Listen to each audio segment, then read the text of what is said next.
So the release date for Billie Eilish's new album is drawing near. I really love the album cover, she looks incredibly beautiful and I just want to recreate the look really. So I have her official doll here which I'll be using. Although the hair quality on this isn't too bad, I really hate the two-toned colour. I think the highlights are way too choppy and uneven and it would have looked better as just a single colour. But it doesn't matter anyway because I'll be chopping it all off. The face mould is really nice though, I think it is really quite accurate and I am quite excited to repaint it. I also love the doll's body, I think it's the most realistic doll body like this that I've seen, which is pretty cool.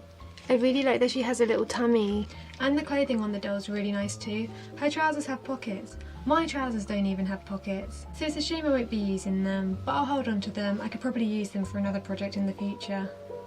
I'm quite nervous to remove this head because of the strange neckline, but I'm heating up the area with a hairdryer and it actually just popped right off. I usually dunk the head in a bowl of hot water to help loosen up the hair glue, but I thought I'd try something a little different and try doing it with a hairdryer instead.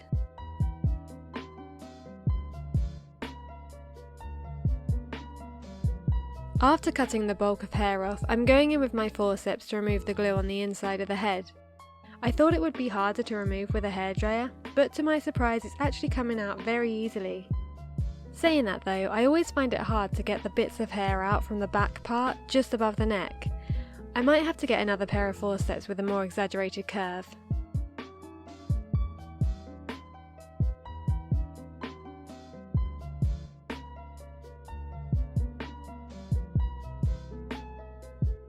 Now she's hairless, I can see she's got a concerningly large hole at the front of her head. Luckily I'm going to give her a fringe, so it shouldn't be too much of a problem as I should be able to hide the area quite easily, but we'll see when I get around to it. I'm using my trusty acetone to remove her makeup. The lips and scalp colour is coming off so easily with very little effort from me. But wait, of course, it can never just go smoothly, can it? I thought I had it bad with removing the makeup from the BTS doll in my last Keanu Reeves video, but this is something else. It does come off though, it just needs the acetone to sit on it and to be continuously rubbed away. Extremely time consuming, but it does come off eventually. So it's the next morning. I had to have a rest after taking all that face paint off. The product I use to remove face paint is this artificial nail remover. It's a bit more concentrated than regular nail varnish remover and I usually have no problems with it. But looking at this face this morning, it looks like it's affected the rubber. There's some whitish marks around the eyes and the lips. I'm hoping the surface itself isn't scuffed and that I can just cover up with pastels. I'm just going to paint her scalp and then I'll see if I can rectify it when it's dry. I'm just using acrylics for this part.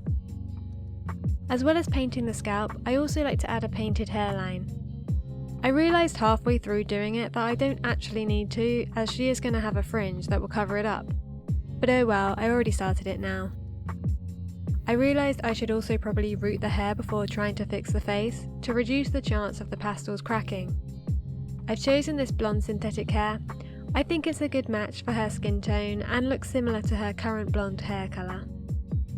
It's really nice quality hair, but it is quite shiny. So I'm doing my little trick of soaking in a fabric conditioner bath to help tone down the shine a bit. I'm not completely convinced it helped this time, but I'm using it anyway. And I'm using my rooting tool to re-root the hair.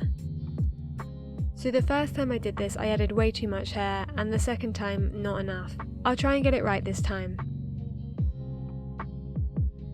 This synthetic hair has really tiny strands compared to the hair that I've used before, so I'm adding a few more strands per hold than I would have done with the types that I've used previously. Although the hair is a tad shinier than I would like it to be, I'm hoping the end result will still look great because the hair strands are so thin. In theory, they should look more in proportion than the thicker hair in comparison to the doll's scale.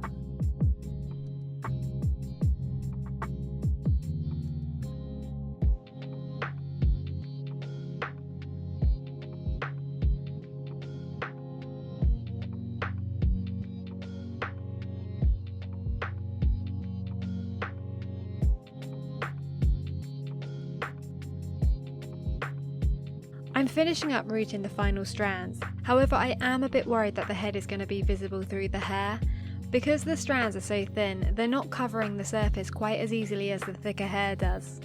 I've tried adding some extra hair to the very top of the head, but the scalp has started splitting, so I immediately stopped. I'm just fixing the hair in place with some tacky glue and dispersing it around the inside of the head with a cotton earbud, paying special attention to the part where I noticed the split. While I wait for that to dry, I'm going to work on the body, starting with the removal of the varnish. I'm using a nail buffer here, but I really do want to eventually get a Dremel to do this. And I'm using a mixture of Jane Davenport pastels and pan pastels to blush the body. Although I would love to go mad and do some more realistic shading, I've learnt that the blushing on the body can crack easily, especially when it has many layers. Also, the doll is articulated, which will also increase the risk of cracking. So instead I'm just focusing on adding some pinkish tones around the knees, elbows, shoulders and chest, and also adding some subtle shading here and there. My goal is just to add light coverage that will give the doll some dimension.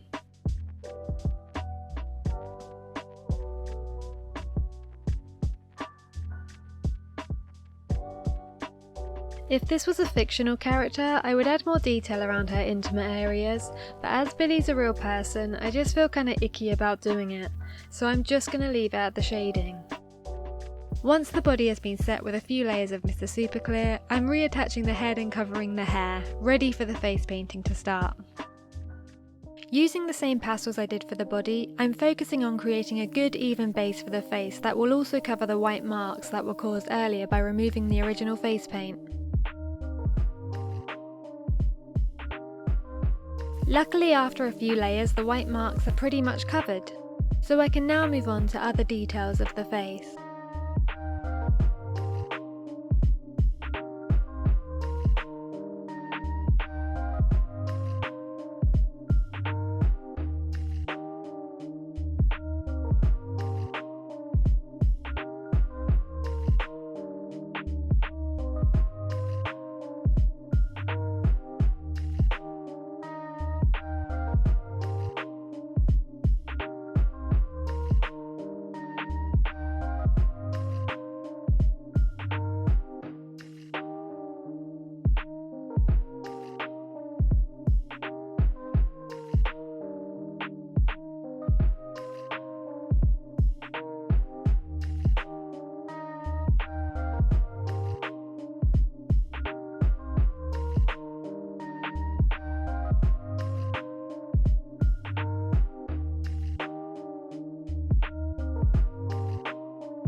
For the more defined areas such as the eyes, lips, nose and eyebrows, I'm also going to be using coloured pencils.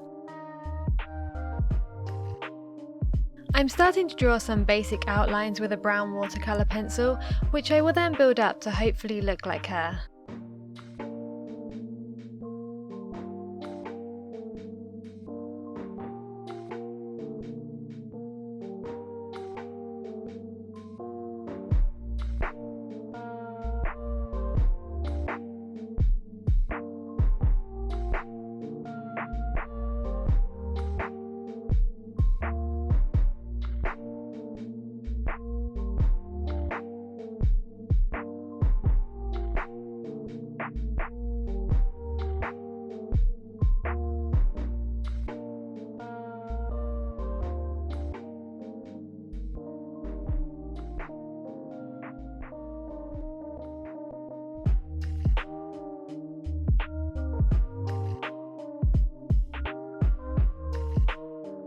As well as using pastels for shading, I will also be using a wet brush to apply the colour pencils.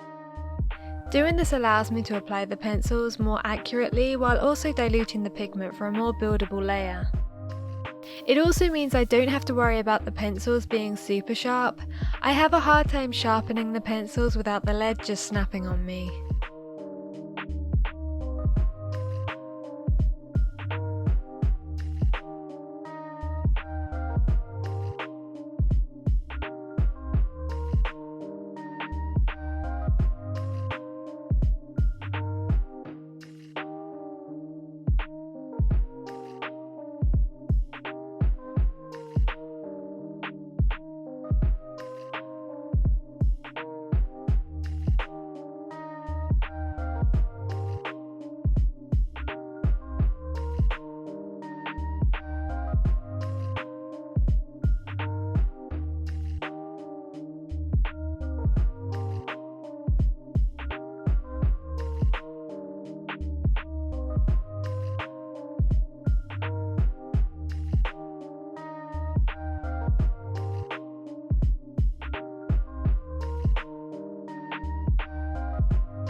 In the pictures I'm using for reference, it looks like she's wearing a lip gloss, so I'm applying some Tamiya gloss varnish to her lips to create a similar look. After setting the face with a few layers of UV Protect Mr. Super Clear, I'm removing the masking tape from the head so I can start styling her hair. I'm using my hairdryer to heat the synthetic hair down in the direction I want it to fall, and I'm beginning by roughly cutting it into the shape I want, starting with the fringe. Despite already heating it with a hairdryer, the hair was still sticking out more than I wanted it to, so I just dunked it in hot water and secured the top down with a plastic tie.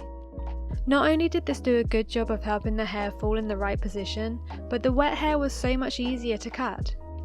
I even ended up filling a spray bottle with water to keep the hair damp while I cut the rest of it.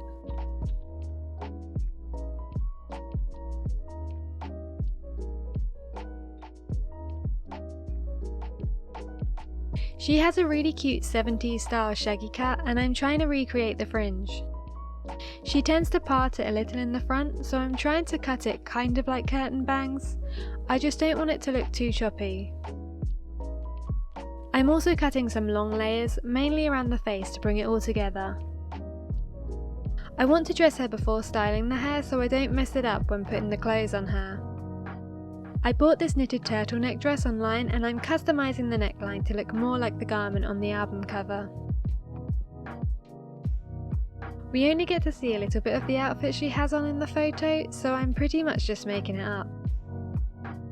And to finish her off, I'm applying a strong hold hair gel to keep the hair in place and give it a little texture.